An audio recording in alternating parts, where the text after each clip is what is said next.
இந்த பஞ்சாங்கம் சூரிய உதயம் காலை 6 மணி, சூரிய அஸ்தமனம் மாலை 6 மணி எனக் கொண்டு கணக்கிடப்பட்டுள்ளது.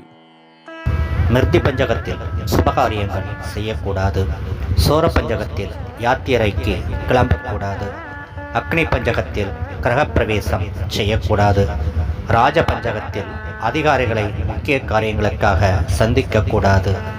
தவிர்க்க முடியாத காரணங்களால் மேற்கூறிய பஞ்சகத்தில் செய்யக்கூடாதவைகளை செய்ய நேர்ந்தால் அதற்கான பரிகாரங்கள்: மிருத்து பஞ்சகத்திற்கு இரத்தின தானம் செய்யலாம். அக்னி பஞ்சகத்திற்கு சந்தன குழம்பு தானம் செய்யலாம். ராஜ பஞ்சகத்திற்கு எலுமிச்சம்பழம் தானம் செய்யலாம். சோர பஞ்சகத்திற்கு தீப தானம் செய்யலாம்.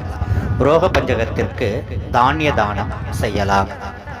விஸ்வாவசு வருடம் கார்த்திகை மாதம் 9ஆம் தேதி 25 நவம்பர் 2025 செவ்வாய்க்கிழமை காலை 7:30 வரை மிருத்தி பஞ்சகம், காலை 9:42 வரை அக்னி பஞ்சகம், நண்பகல் 11:48 வரை நிஷ்பஞ்சகம், பிற்பகல் 1:42 வரை ராஜ பஞ்சகம், பிற்பகல் 3:26 வரை நிஷ்பஞ்சகம், மாலை 5:11 வரை நிஷ்பஞ்சகம், இரவு 7:04 வரை ராஜபஞ்சகம், இரவு 7:51 வரை நிஷ்பஞ்சகம், இரவு 9:11 வரை சோரபஞ்சகம், இரவு 9:40 வரை நிஷ்பஞ்சகம், இரவு 11:23 வரை ரோக பஞ்சகம், நள்ளிரவு 1:28 வரை நிஷ்பஞ்சகம், 26 நவம்பர் 2025 அதிகாலை 3:26 வரை